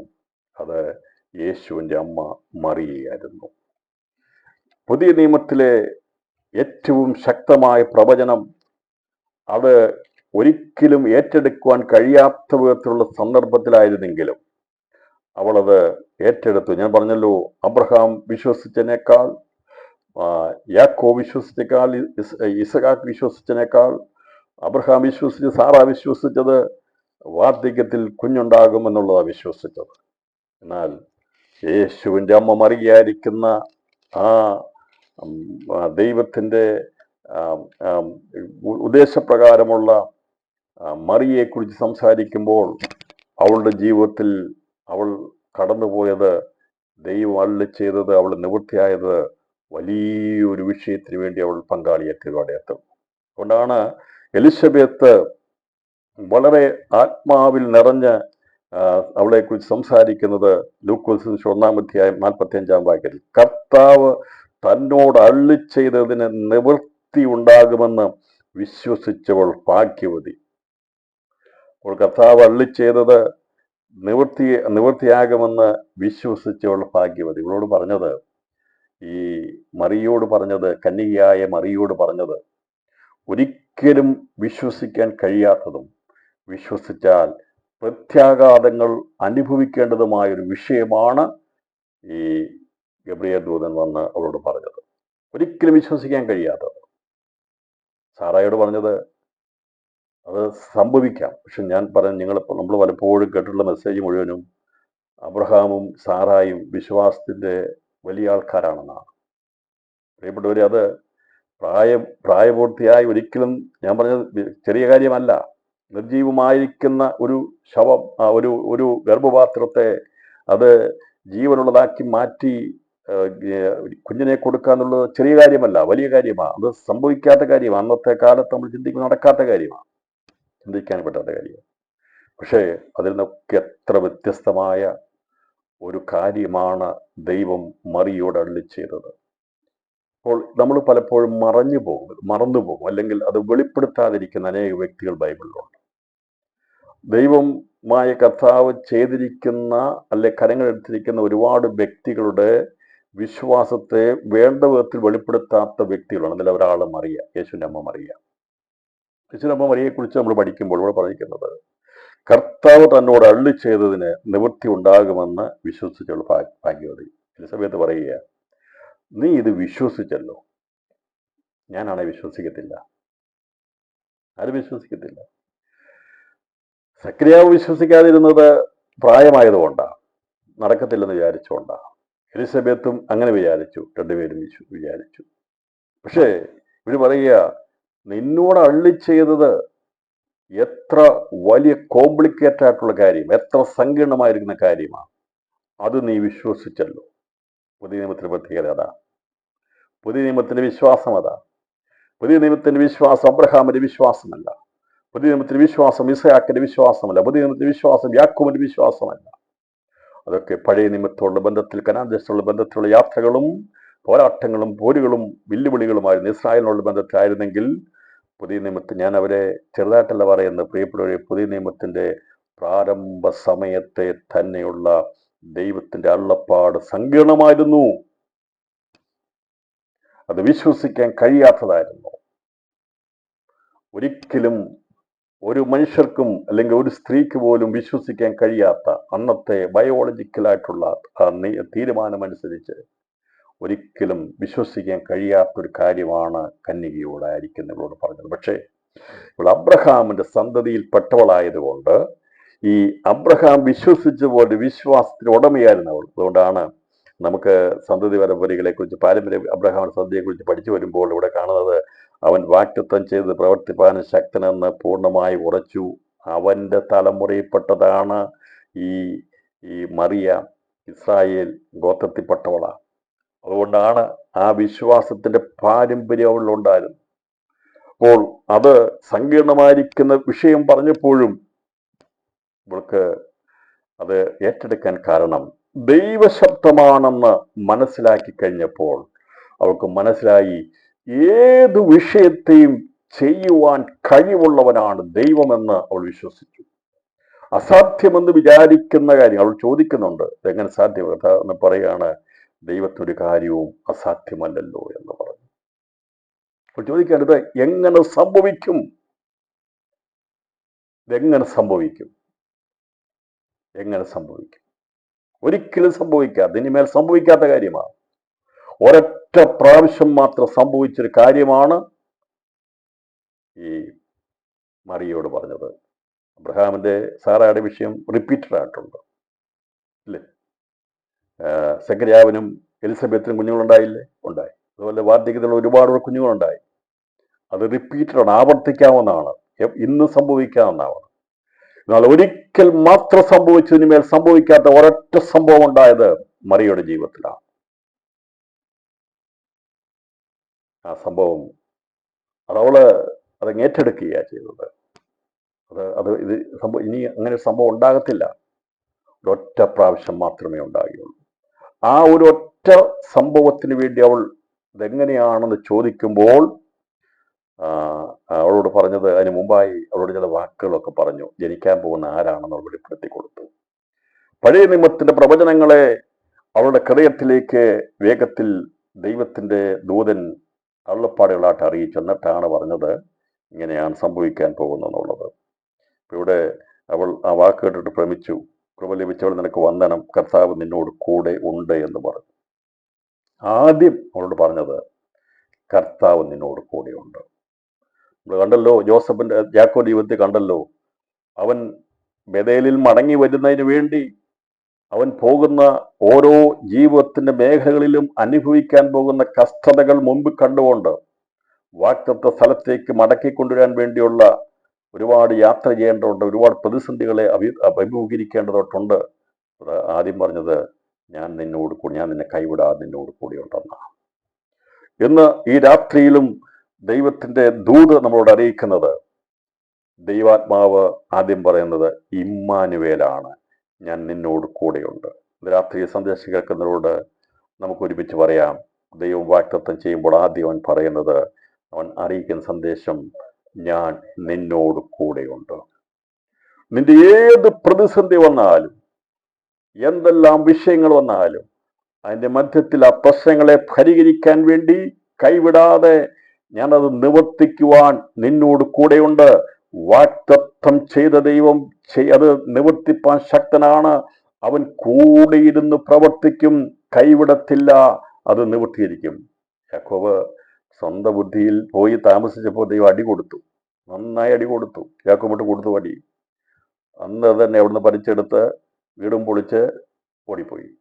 ഞാൻ പറഞ്ഞത്, കൈവിടാതെ സൂക്ഷിക്കുന്നവന്റെ വാഗ്ദത്തം ലഭിച്ചിരിക്കുന്ന ദൈവമക്കളെ, രാത്രി ദൈവാത്മാവ് പറയുകയാണ്, വലിയ ഒരു പ്രതിസന്ധി, സങ്കീർണമായിരിക്കുന്ന വിഷയങ്ങളിലൂടെ കടന്നു പോകുമ്പോൾ ഒരിക്കലും സംഭവിക്കാത്ത അല്ലെങ്കിൽ സങ്കീർണമായിരിക്കുന്ന വിഷയം വരുമ്പോൾ അതിന് മുന്നോടിയായി ദൈവം പറയുന്നത്, ദൈവം നമ്മോട് കൂടെയുണ്ട്. പുതിയ നിമിത്തന്റെ വാഗ്ദത്തം അതാ. അതുകൊണ്ടാണ് നമുക്ക് ഏറ്റവും കൂടുതൽ കഷ്ടതയുള്ളത്. ദൈവം പറഞ്ഞു ഇമ്മാനുവേൽ എന്നതിൻ്റെ അർത്ഥം എന്താണ്? ദൈവം നമ്മോട് കൂടെ. അപ്പോൾ ഈ ദൈവം നമ്മോട് കൂടെ ഉണ്ട് എന്നുള്ളത് നമ്മെ ബലപ്പെടുത്തുന്നതാണ്. കാരണം നാം പ്രാപിക്കാൻ പോകുന്നത് അത്ര വലിയൊരു കാര്യമാണ്. അതിലേക്കാണ് ഞാൻ കൊണ്ടുവരാൻ ആഗ്രഹിക്കുന്നത്, ഈ സന്ദേശം കൊണ്ടുവരാൻ ആഗ്രഹിക്കുന്നതാണ്. അപ്പോൾ പുതിയ നിയമത്തിൽ പഴയ നിയമത്തിൽ നിന്ന് വ്യത്യസ്തമായി, പഴയ നിയമം ക്രിസ്തുവിലേക്ക് വഴി നടത്തുന്ന അത് ശിശുപാലകനായിരുന്നു. അപ്പോൾ അവര് അനുഭവിച്ചതും അവർ കൊണ്ടുവന്നതെല്ലാം ആ രാഷ്ട്രത്തെ ഉരുവാക്കിയെടുത്ത് യേശു വെളിപ്പെടേണ്ടതായിട്ടുള്ള ആ രാഷ്ട്രത്തെ ഉരുവാക്കിയെടുത്തു. യാക്കോബ് വിചാരിച്ചത് അവന്റെ ഭവനത്തിന് വേണ്ടി പണിത് അവൻ്റെതായിട്ടുള്ള കുടുംബത്തിന് വേണ്ടി ചിന്തയുള്ള ആയപ്പോൾ കർത്താവ് പറഞ്ഞു, ഇസ്രായേൽ എന്ന രാഷ്ട്രത്തെ സൃഷ്ടിച്ചെടുക്കാൻ വേണ്ടി ഞാൻ നിന്നെ വിളിച്ചിരിക്കുന്നത്, അതുകൊണ്ട് ഞാൻ പറയുന്ന വഴിക്ക് നീ വരണമെന്ന് പറഞ്ഞുകൊണ്ട് അവനെ ബേഥേലിലേക്ക് കൊണ്ടുപോയി. അവിടുന്ന് പിന്നെ അവനെ ദൈവം കൊണ്ട് താമസിപ്പിക്കുന്ന സ്ഥലത്ത് കൊണ്ടുപോയി. പിന്നീട് അവനെ മിസ്രൈമിൽ കൊണ്ടുപോയി ദൈവം അവനെ വർദ്ധിപ്പിച്ച് അവിടെ പറഞ്ഞ എല്ലാ വാഗ്ദത്തങ്ങളും നിറവേറ്റി അവന്റെ കണ്ണടയുന്നതിന് മുമ്പായി ജോസഫ് അവന്റെ കൈകൾ കൊണ്ട് അവന്റെ കണ്ണടയ്ക്കുവാൻ ഇടയാത്തത്. ദൈവം പറഞ്ഞതെല്ലാം നിവർത്തിയിരിക്കാൻ ഇടയാത്തന്നു. ദൈവം അരുളിച്ചതെല്ലാം ദൈവം നിവർത്തിക്കും. ഇന്ന് രാത്രിയിൽ വിശ്വാസത്തോടെ പറഞ്ഞാട്ടെ, എൻ്റെ കർത്താവ് പറഞ്ഞതെല്ലാം നിവർത്തിയിരിക്കും. ഇവിടെ മറിയോട് പറയാണ്, നിനക്ക് വന്ദനം, ദൈവം കൃപ ലഭിച്ചത്, കർത്താവ് നിന്നോട് കൂടെയുണ്ട് എന്ന് പറഞ്ഞു. ആദ്യമേ പറഞ്ഞത് കർത്താവ് നിന്നോട് കൂടെയുണ്ട്. ഈ രാത്രിയിലെ പ്രാർത്ഥനയിൽ ദൈവാത്മാവ് നമ്മളെ അഷ്വർ ചെയ്യുകയാണ്. ഇന്നത്തെ രാത്രിയിലെ പ്രാർത്ഥനയിൽ കഷ്ടതയിലൂടെയും പ്രയാസത്തിലൂടെയും കടന്നു പോകുന്ന ദൈവമക്കളോട് ദൈവാത്മാവൻ ദൂത് പറയുക, ഞാൻ നിന്നോട് കൂടെയുണ്ട്. ദൈവത്തിൻ്റെ സാന്നിധ്യമുണ്ട്. ദൈവത്തിൻ്റെ സാന്നിധ്യമുള്ളത് കൊണ്ട് ഇന്ന് രാത്രിയിൽ ഏത് വിഷയം വന്നാലും ദൈവം അത് നമ്മളോട് പറഞ്ഞിരിക്കുന്ന നിവർത്തിയിരിക്കുമെന്നുള്ളതിന് ഉറപ്പുണ്ട്. എന്നിട്ട് പറഞ്ഞു, അവൾ ആ വാക്ക് കേട്ട് പ്രേമിച്ചു, ഇതെന്തൊരു വന്ദനമെന്ന് വിചാരിച്ചു. ദൂതൻ അവളോട്, മറിയേ ഭയപ്പെടേണ്ട, നിനക്ക് ദൈവത്തിന്റെ കൃപ ലഭിച്ചു. പറയാണ്, നിനക്ക് ദൈവത്തിന്റെ കൃപ ലഭിച്ചു.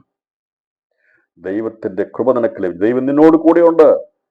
നിനക്ക് ദൈവത്തിന്റെ കൃപ ലഭിച്ചു. നീ ഗർഭം ധരിച്ചൊരു മകനെ പ്രസവിക്കും, അവൻ യേശു എന്ന് പേർ ഇടയണമെന്ന് പറഞ്ഞു.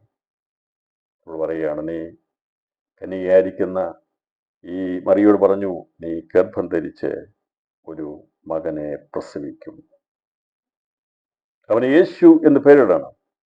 യേശു ആരാകുന്നു എന്നുള്ളത് അന്ന് ദൂതം വെളിപ്പെടുത്തിക്കൊള്ളും. ഇന്ന് പലർക്കും യേശു ആരാണെന്ന് അറിയത്തില്ല.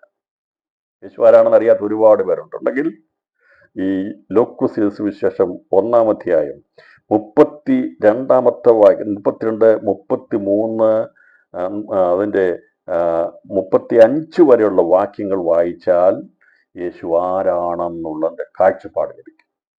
യേശു ആരാണെന്ന് സംശയമുള്ള ആരെങ്കിലും ഉണ്ടെങ്കിൽ, നമ്മളിൽ ഒരുപാട് പേർക്ക് സംശയം യേശു ആരാണെന്ന് ഇപ്പോഴും അറിയാത്ത അനേകരുണ്ട്. യേശു ആരാണെന്നുള്ളത്, അല്ല യേശു ആരാകുന്നു എന്നുള്ളത് വളരെ വ്യക്തമായി വെളിപ്പെടും. ഞാൻ അതിൻ്റെ വിശദീകരണത്തിൽ പോയ ഒരുപാട് സമയം വേണ്ടി ഞാൻ എടുക്കത്തില്ല. അതുകൊണ്ട് ഇവിടെ പറഞ്ഞിരിക്കുന്നത് അവൻ വലിയവനാകും. ആദ്യം പറഞ്ഞ അവൻ വലിയവനാകും. യേശു ചെറിയവനായിട്ട് ലോകത്തിൽ വരും. പക്ഷേ അവൻ വളർന്ന് ഇളയ തൈ പോലെ വളർന്ന് അവൻ വരണ്ട നിലത്ത് നിന്ന് മുളച്ചു വരുന്ന ഇളയ തൈ പോലെയാകും, വലിയവനാകും. ഈ ലോകം കണ്ടതിൽ വെച്ച് ഏറ്റവും ഉന്നതനും ശ്രേഷ്ഠനുമായിരിക്കുന്ന ഒരുവൻ യേശുവാണ്. അവൻ വലിയതുപോലെ ആയതുപോലെ ആരുമായിട്ടില്ല, എന്നാൽ അവൻ ചെറിയതുപോലെ ആയതുപോലെ ആരുമായിട്ടില്ല. സാക്ഷാൽ ദൈവമായവൻ മനുഷ്യവേഷത്തിൽ ലോകത്തിൽ വന്ന് ഏറ്റവും ചെറിയവനായി തീർന്നു. എന്നാൽ അവനെ ഏറ്റവും ഉന്നതമായ നാമം, ഏറ്റവും വലിയ നാമം കൊടുത്ത് അവൻ ആദരിക്കപ്പെടുവാൻ തീർന്നു. മരണത്തെ ജയിച്ചു കൊടുത്തേറ്റ ക്രിസ്തുയേശു ജന്മത്തിൽ അവൻ ചെറിയവനായിട്ട് വന്നെങ്കിൽ മരണപുനരുത്ഥാനത്തിൽ അവൻ ദൈവപുത്രനായി വെളിപ്പെടുത്തി അവൻ ഏറ്റവും വലിയവനായിട്ട് തീരുവാനിടയായി തീർന്നു. അവൻ വലിയവനാകും. 2, അവളോട് പറഞ്ഞത് അത്യുന്നതന്റെ പുത്രൻ എന്ന് വിളിക്കപ്പെടും. നീ കേട്ടിട്ടുണ്ടല്ലോ അത്യുന്നതന്റെ പുത്രൻ വരുമെന്നുള്ളത്. അത് നിന്നിൽ സംഭവിക്കാൻ പോകുകയാണ്. നിന്റെ ഉദരത്തിൽ ഉണ്ടാകാൻ പോകുന്ന ആ ശിശുവാണ് വലിയവനാകാൻ പോകുന്നവൻ. അവൻ അത്യുന്നതന്റെ പുത്രൻ എന്ന് വിളിക്കപ്പെടും. കർത്താവായ ദൈവം അവന്റെ പിതാവായ ദാവീദിന് സിംഹാസനം കൊടുക്കും. സിംഹാസനത്തോടുള്ള ബന്ധത്തിൽ ദാവീദും ഗ്രഹത്തോടുള്ള ബന്ധത്തിൽ യാക്കോബിന്റെ പേരുകൾ പറയുക. രാജാവായിട്ടുള്ള ബന്ധത്തിൽ അവൻ ദാവീദിന്റെ സിംഹാസനത്തോടുള്ള ബന്ധത്തിൽ രാജാവായിരിക്കും. അവൻ ഗ്രഹത്തോട് വംശത്തോടുള്ള ബന്ധത്തിൽ യാക്കോബിന്റെ വംശത്തിൽപ്പെട്ടവനായിരിക്കും, ഇസ്രായേലിനായിരിക്കും എന്നാണ് പറഞ്ഞിരിക്കുന്നത്. അത് പറഞ്ഞു രാജാവായിരിക്കും. അവന്റെ രാജ്യത്തിന് അവസാനമുണ്ടാകിയില്ല എന്ന് പറഞ്ഞു. അന്ന് റോമൻ ഗവൺമെന്റിന്റെ ഭരണത്തിലായിരിക്കുന്ന ആ കാലഘട്ടത്തിൽ ഇവിടെ ദൂതൻ വന്ന് ഗബ്രിയേൽ വന്ന് പറയുക, നിന്റെ ഉദരത്തിൽ ഉണ്ടാകാൻ പോകുന്നവൻ അവൻ രാജാവാണ്. അവന്റെ രാജ്യത്തിന് അവസാനമുണ്ടാകിയില്ല എന്ന് പറഞ്ഞു. എത്ര വലിയ വാഗ്ദത്തങ്ങളാണ് പറഞ്ഞിട്ടുള്ളത്. ക്രിസ്തുവിനെ കുറിച്ച് അവൻ വലിയവനാകും.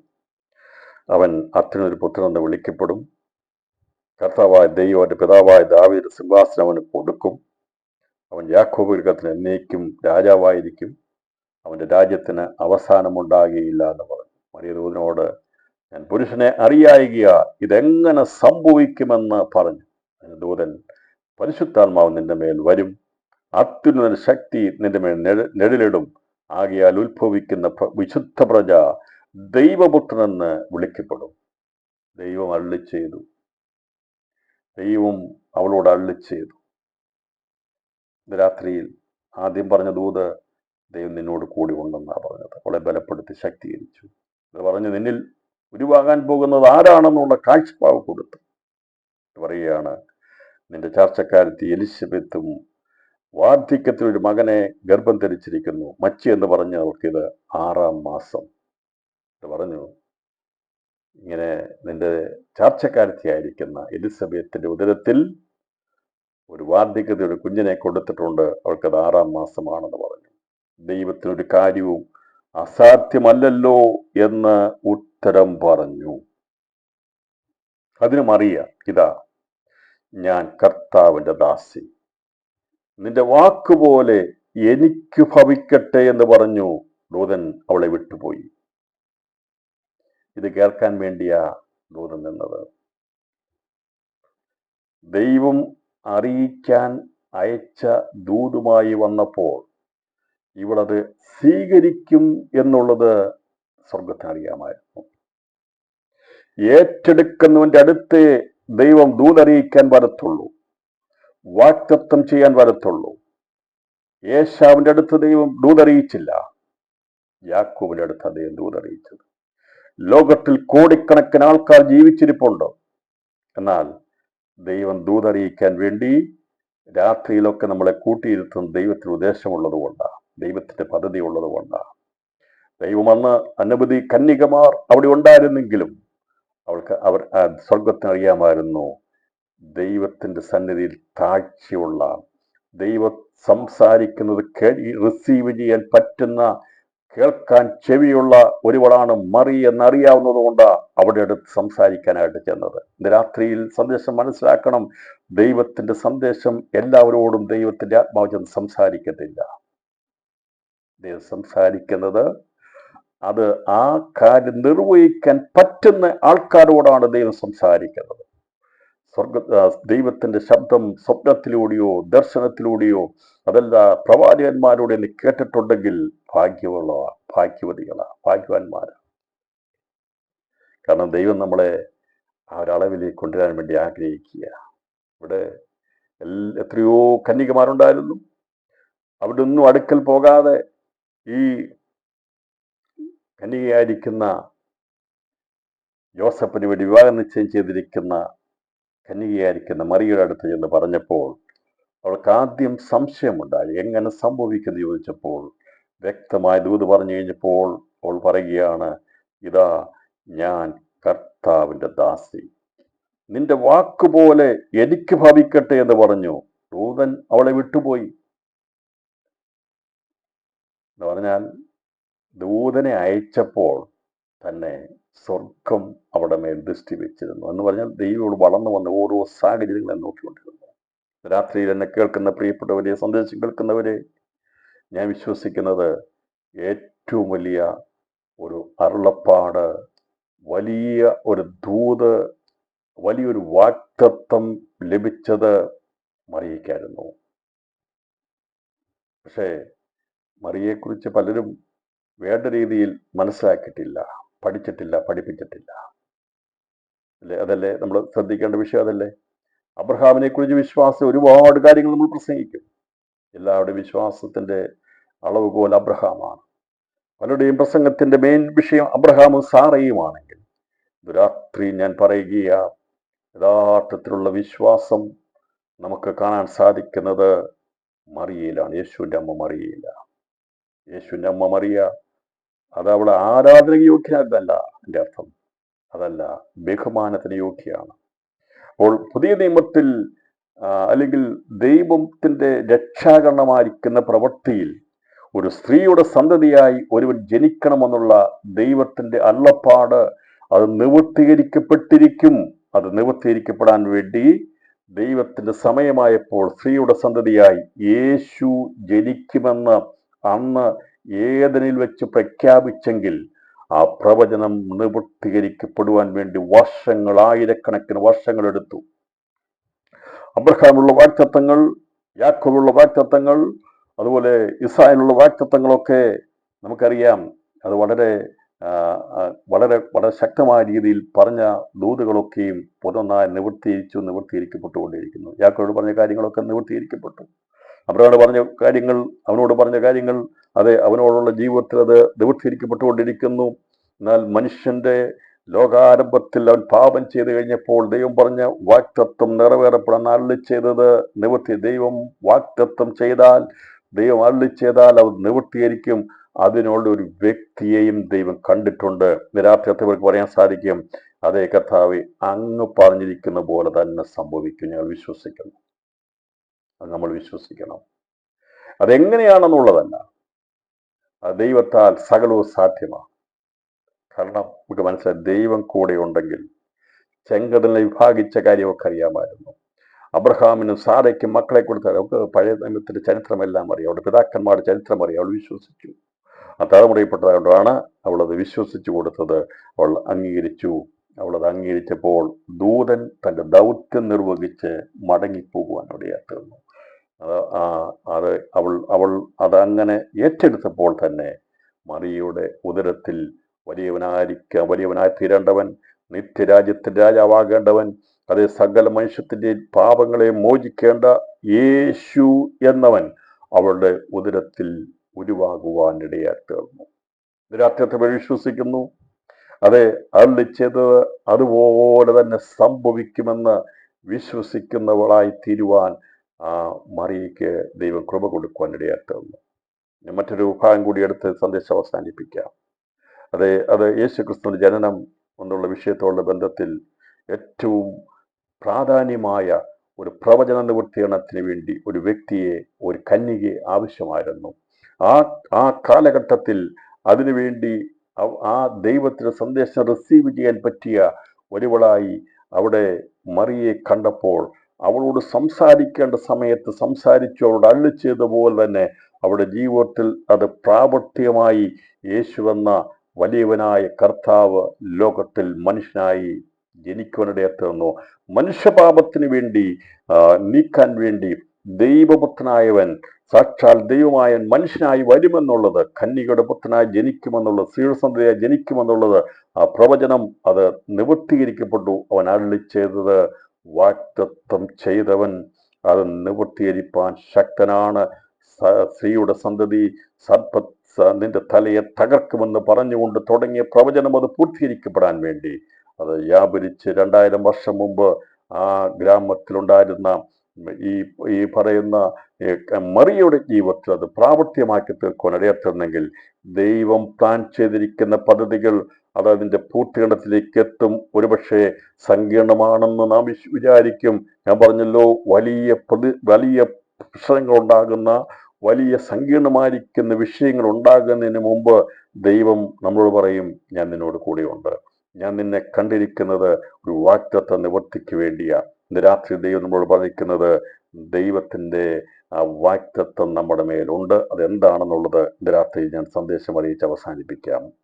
2 പത്രോസിന്റെ ലേഖനം 2-ാം അധ്യായം 3-ാം വാക്യം വായിക്കുമ്പോൾ, ഈ ലോകത്തിൽ ഒരുപാട് പേര് ജീവിക്കുന്നുണ്ടെങ്കിൽ, കോടിക്കണക്കിന് ആൾക്കാർ ജീവിക്കുന്നുണ്ടെങ്കിലും വാഗ്ദത്തം ലഭിച്ചവർ വളരെ ചുരുക്കമേ ഉള്ളൂ. എന്താണ് ആ വാഗ്ദത്തം? എന്താണ് ആ വാഗ്ദത്തം എന്നുള്ളത് 2 പത്രോസ് അതിന്റെ 3-ാം അധ്യായം 3-ാം വാക്യത്തിൽ പറയുന്നു, അവന്റെ പ്രത്യക്ഷതയുടെ വാഗ്ദത്തം എവിടെ? ചോദ്യമാണിത്. അവന്റെ പ്രത്യക്ഷതയുടെ വാഗ്ദത്തം എവിടെ? ഈ പറഞ്ഞ് 2000 വർഷമായിട്ടും യേശുവിന്റെ പ്രത്യക്ഷതയെക്കുറിച്ച് പ്രസംഗിച്ച് അന്ന് അവർ ചോദിച്ചു എവിടെയാണെന്ന്, എന്ന 1-ാം നൂറ്റാണ്ടിൽ ചോദിച്ചു. അങ്ങനെയാണെങ്കിൽ ഈ ചോദ്യം എത്രമാത്രം പ്രസക്തമുള്ളതാണ്, അല്ലേ? എത്രയധികം ചോദ്യം ചെയ്യപ്പെടേണ്ട ഒരു കാര്യമാണ്. അന്ന് 1-ാം നൂറ്റാണ്ടിൽ അവര് ചോദിച്ചതാണ്,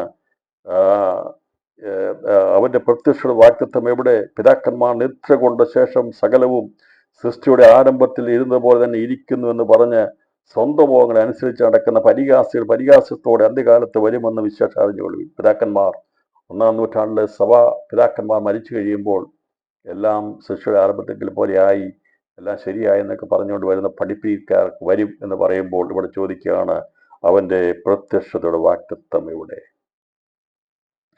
ഈ ദൈവിക പ്രത്യക്ഷതയെക്കുറിച്ച് കർത്താവ് വരുമെന്നും അവന്റെ മണവാട്ടിയെ ചേർക്കുമെന്നൊക്കെയുള്ള വിശ്വാസവും പ്രത്യാശയും ലഭിച്ചിരിക്കുന്ന കുറച്ച് പേര് മാത്രമേ ഉള്ളൂ. ബാക്കിയുള്ളവർക്കൊക്കെ ഇത് കേൾവി മാത്രമാണ്. ഞാൻ പറഞ്ഞല്ലോ, അന്ന് യേശുവിനെ ആ ഉദരത്തിൽ ഉരുവാക്കിയെടുക്കാൻ വേണ്ടി ദൈവം സംസാരിച്ചത് മറിയോടാണെങ്കിൽ, ഈ കാലഘട്ടങ്ങളിൽ ദൈവിക പ്രത്യക്ഷതയ്ക്ക് വേണ്ടി കർത്താവ് വരുമ്പോൾ അവനോട് ചേരുവാൻ വേണ്ടിയുള്ള ദൂത് അറിയിച്ചെടുക്കുന്നത്, പരിശുദ്ധാത്മാവ് അറിയിച്ചെടുത്തിരിക്കുന്നത്, അത് കേൾക്കുമെന്ന് ദൈവത്തെ ഉറപ്പുള്ളെടുത്ത ദൈവം വാഗ്ദത്തം പറയുന്നത്. ഇന്ന് രാത്രിയിൽ നാം ഭാഗ്യമുള്ളവരാണ്, മഹാഭാഗ്യവാന്മാരാണ്. യേശുവിന്റെ മണവാട്ടിയായി തീരുവാൻ, അവനോട് ചേരുവാനുള്ള അവന്റെ പ്രത്യക്ഷതയുടെ വാഗ്ദത്തത്തെ മുറുകെ പിടിക്കുന്ന ദൈവജനത്തോട് ഇന്ന് രാത്രി ദൈവാത്മാവ് പറയുകയാണ്, അത് വലിയ സങ്കീർണമായിരിക്കുന്ന ഒരു വിഷയമാണ്, ചെറിയൊരു കാര്യമല്ല.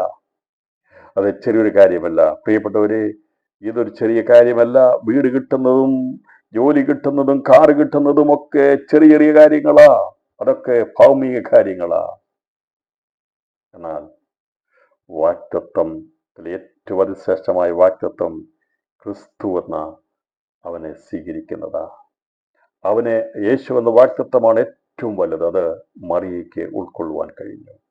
പുതിയ നിയമത്തിന്റെ ആരംഭത്തെങ്കിൽ യേശു എന്ന വാഗ്ദത്തത്തെ പിതാക്കന്മാരോട് വാഗ്ദത്തം ചെയ്ത ക്രിസ്തുവിനെ റിസീവ് ചെയ്യുവാനുള്ള, ഉദരത്തിൽ സ്വീകരിപ്പാനുള്ള ഭാഗ്യം മറിയയ്ക്ക് ലഭിക്കാനിടയാത്ത വന്നു. യേശുവിന്റെ മരണ പുനരുത്ഥാന ശേഷമായി ദൈവസഭ സ്ഥാപിക്കപ്പെട്ടുകൊണ്ട് യേശുവിനെ ഹൃദയത്തിൽ വഹിക്കാനുള്ള ഭാഗ്യം ലഭിച്ചവരാണ് ദൈവത്തിന്റെ സഭ, അവന്റെ മണവാട്ടി. രാത്രി ഞാൻ സന്ദേശം അവസാനിപ്പിക്കുക. ദൈവം ഒരു വാഗ്ദത്തം ചെയ്യുമ്പോൾ അതിനെതിരെ ഒരുപാട് പ്രതികൂലങ്ങൾ ഉണ്ടാകുമെന്ന് ദൈവത്തെ അറിയാം. അതെ, നമ്മെ തളർത്തിക്കളയുന്ന, ഒരിക്കലും സാധ്യമാകത്തില്ല എന്ന രീതിയിൽ നമ്മെ പരാജയപ്പെടുത്തുവാൻ ശ്രമിക്കുന്ന നിരവധി ശക്തികൾ നമുക്കെതിരെ പ്രബലപ്പെട്ടു നിൽക്കുമ്പോഴും ഇന്ന് രാത്രിയിലും വാക്ക് പറഞ്ഞവൻ മാറാത്തവനാ, കൈവിടാതെ നിവർത്തിക്കും. എത്ര പേർ വിശ്വസിക്കുന്നു? അതെ, എന്നോട് എൻ്റെ കർത്താവ് പറഞ്ഞിരിക്കും, നിവർത്തിക്കും. ഞാൻ അവൻ വരുമ്പോൾ അവനോടുകൂടെ ചേർക്കപ്പെടുമെന്നുള്ള വാഗ്ദത്തത്തെ ഞാൻ മുറുകെ പിടിക്കുകയാണ്. ഇന്ന് രാത്രിയിൽ പൂർണ്ണമായിട്ട് വിശ്വാസമുള്ളവർ മാത്രം കരങ്ങളോട് ദൈവത്തിന് സ്തോത്രം ചെയ്യണം. എന്നോട് വാഗ്ദത്തം ചെയ്തത് നിവർത്തിക്കുക തന്നെ ചെയ്യും. അതെ, എത്ര പ്രതിബന്ധങ്ങളുണ്ടെങ്കിലും, എത്ര പ്രശ്നങ്ങളുണ്ടെങ്കിലും, ഭൗമികമായിട്ട് എന്തെല്ലാം പ്രശ്നങ്ങളുണ്ടെങ്കിലും ഞാൻ പൂർണ്ണമായിട്ട് വിശ്വസിക്കുന്നു, അവന്റെ പ്രത്യക്ഷതയുടെ വാഗ്ദത്തം എന്നിൽ നിറവേറപ്പെടും, എൻ്റെ കുടുംബത്തിൽ നിറവേറപ്പെടും, അതെ, എൻ്റെ സഭയിൽ നിറവേറപ്പെടുമെന്നുള്ള വിശ്വാസം ഈ രാത്രിയിൽ ഉണ്ടായിരിക്കണം. മറ്റുള്ളതെല്ലാം താൽക്കാലികങ്ങളാണ്. അവനിൽ അബ്രഹാമിന് മക്കളുണ്ടാകണമെന്നുള്ളത് ദൈവപ്രവൃത്തിയായിരുന്നു. അതുപോലെ തന്നെ സക്രിയാനുണ്ടായി. അതൊക്കെ ഒന്നിലധികം സംഭവങ്ങൾ നടന്നിട്ടുള്ള കാര്യങ്ങളാണ്. ഒരു കാര്യം മാത്രമല്ല. എന്നാൽ മറിയയിൽ പുതിയ നിയമത്തിലുണ്ടായ ഒരു സംഭവം ഒരിക്കൽ മാത്രമാണ്. അതുപോലെ അവന്റെ മണവാട്ടിയായി തീരുവാനുള്ള, പദവിയിലേക്ക് എത്തുവാനുള്ള അതും കോളിങ്ങും ആ വാഗ്ദത്തവും ഒരിക്കൽ മാത്രമുള്ളതാ, ഒരിക്കൽ മാത്രമുള്ളതാ. അതുകൊണ്ടാണ് സ്വർഗീയ വിളി എന്ന് പറഞ്ഞിരിക്കുന്നത്. രാത്രിയിൽ നിസ്സാരമാക്കി കളയാതിരിക്കുവാൻ ദൈവാത്മാവ് എന്നെ ഹേമിപ്പിക്കുന്ന ദൂത് ഇന്ന് രാത്രി ഞാൻ അത് പരസ്യമായി പ്രസ്താവിച്ചു. പലർക്കും ഉൾക്കൊള്ളാൻ കഴിയത്തില്ലെന്ന് എനിക്കറിയാം.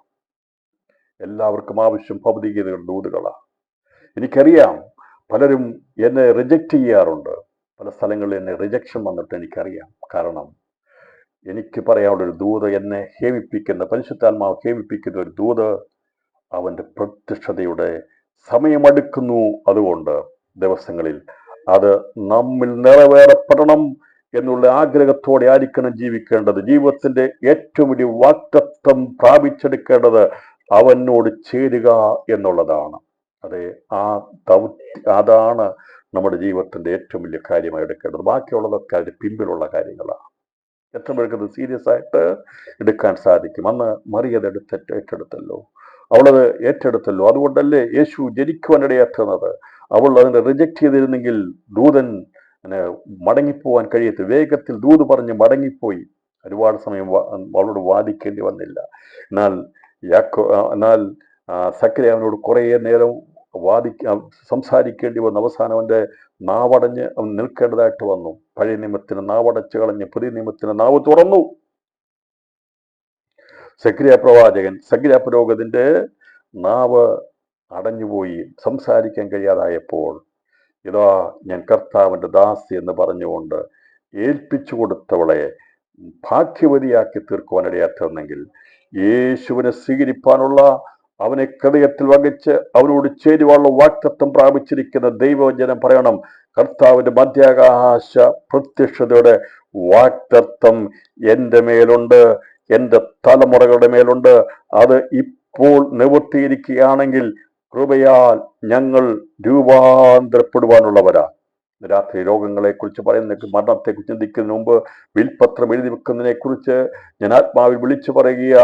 ദൈവാത്മാവിന്ന് രാത്രി വിളിച്ചു പറയാൻ നമുക്ക് എപ്പോഴും ഒരു പ്രത്യാശ ഉണ്ടാകേണ്ടത് യേശു ക്രിസ്തുവിന്റെ പ്രത്യക്ഷ വാഗ്ദത്തമാണ്. ഇന്ന് രാത്രി എല്ലാ വേദനകളും മാറിയാട്ടെ. നിന്നെ അലട്ടുന്ന വിഷയങ്ങൾ ഇട്ടുകൊണ്ട് ഭാരപ്പെടുത്തുന്ന മുഴുവനും യഥാർത്ഥമായ വിഷയത്തിൽ നിന്ന് അകറ്റിക്കളയാൻ വേണ്ടിയാ, യഥാർത്ഥമായ വിഷയത്തിൽ നിന്ന് മാറ്റിക്കളയാൻ വേണ്ടിയാ, ഈ വിളിയിൽ നിന്ന് അകറ്റിക്കളയാൻ വേണ്ടിയുള്ള തന്ത്രങ്ങളാണ് സാത്താൻ മെനഞ്ഞുകൊണ്ടിരിക്കുന്നത്. അതുകൊണ്ട് അതിനെ ചവറം നെണ്ണിക്കൊണ്ട് ദിവസങ്ങളിൽ യേശുവിന്റെ പ്രത്യക്ഷയുടെ വാഗ്ദത്തത്തെ മുറുകെ പിടിക്കാൻ വേണ്ടി ദൈവാത്മാവിനെ ആഹ്വാനം ചെയ്യുകയാണ്.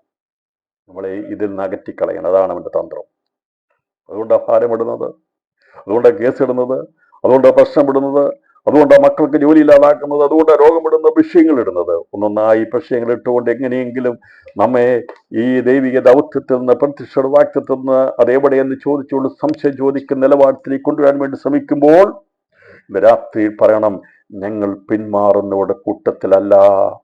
ഞങ്ങളോട് വാക്ക് പറഞ്ഞ് വാക്തത്വം ചെയ്ത ദൈവം നിവർത്തിപ്പാൻ ശക്തിയുള്ളവരാണ്.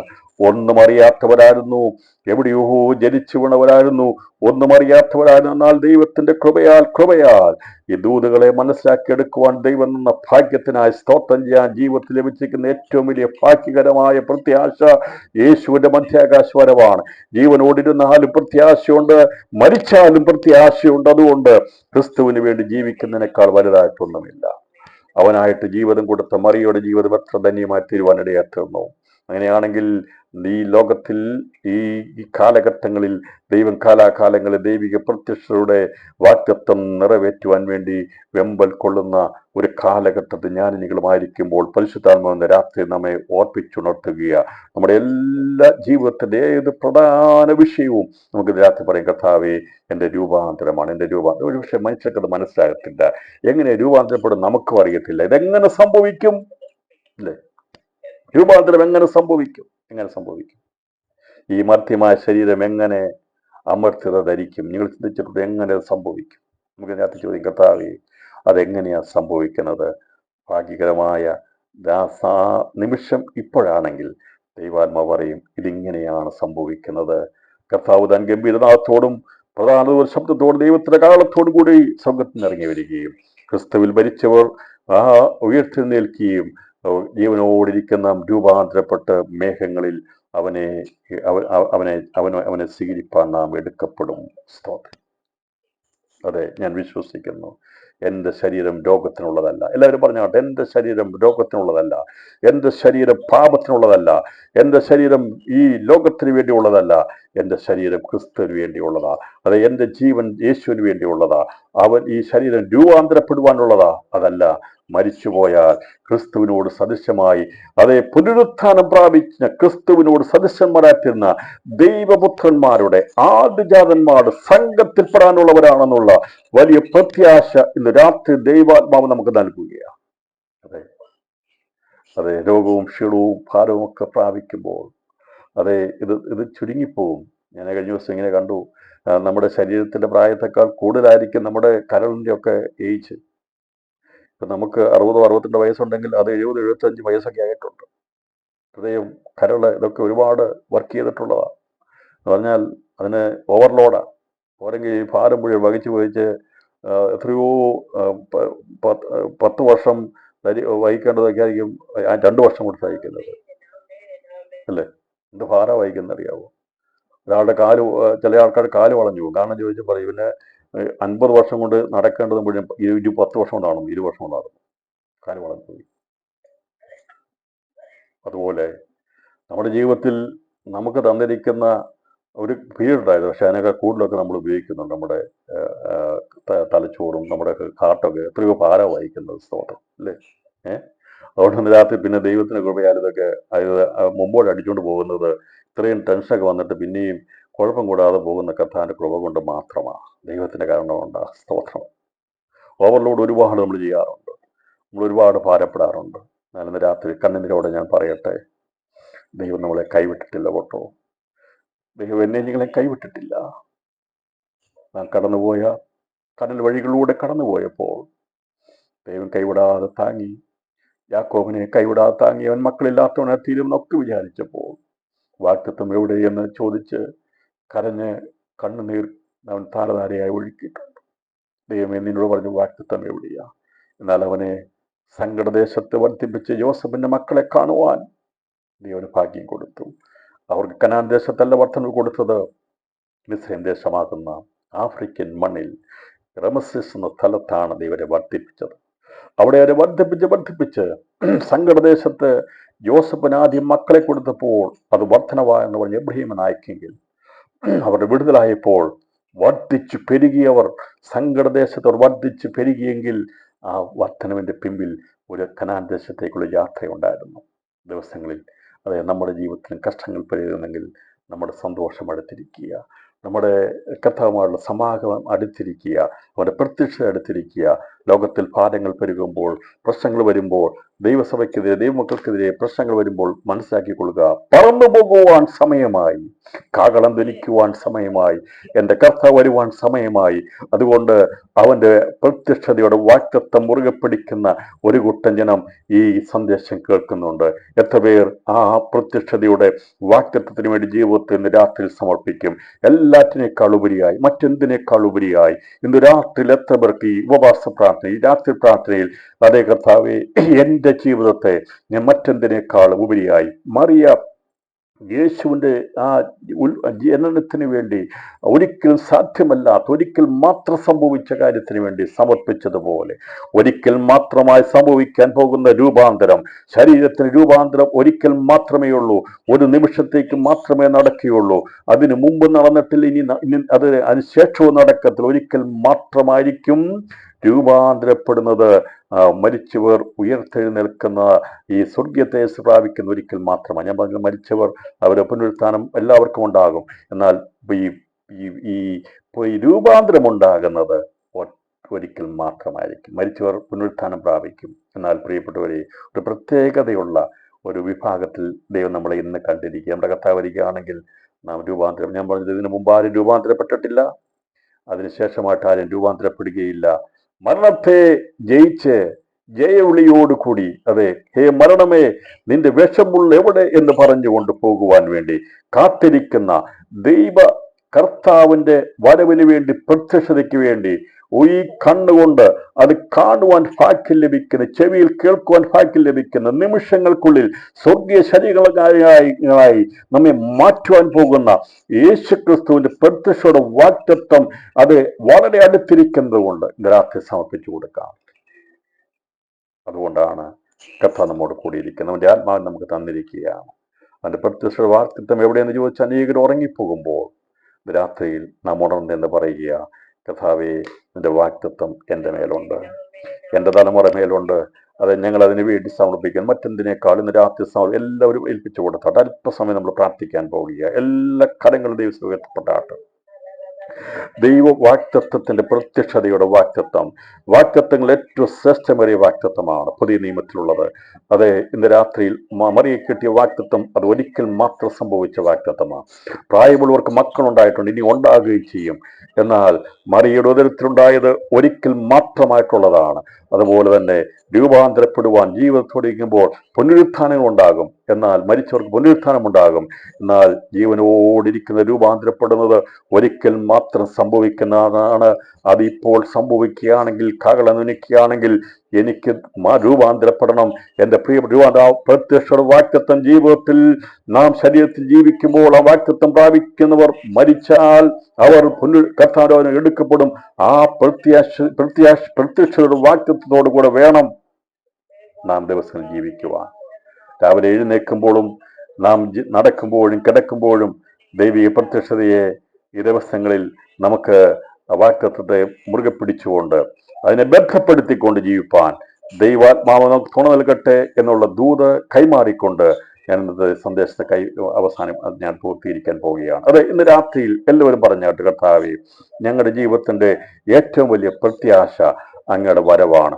ആ പ്രത്യക്ഷതയ്ക്ക് വേണ്ടി, ആ വാക്തത്വത്തിന് വേണ്ടി കാത്തിരിക്കുവാൻ ഞങ്ങളെ പ്രാപ്തന്മാരാക്കണമേ. അബ്രഹാമിന് കിട്ടാതിരുന്നത്, സാറയ്ക്ക് കിട്ടാതിരുന്നത്, യാക്കോബിന് പല വിശുദ്ധന്മാർ കിട്ടാതിരുന്നത് നമുക്ക് ആ വാക്തത്വം നമ്മുടെ മേൽ തന്നിരിക്കുക, പരിശുദ്ധാത്മാവ് തന്നിരിക്കുക.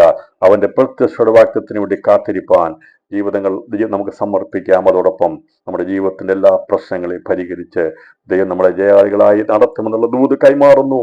ദൈവമായ കർത്താവ് നമ്മെ ഏവരെയും ധാരാളമായി അനുഗ്രഹിക്കട്ടെ. ഓർത്ത് പ്രാർത്ഥിക്കണമേ എന്ന് അപേക്ഷിക്കുന്നു. Thank you. God bless you all.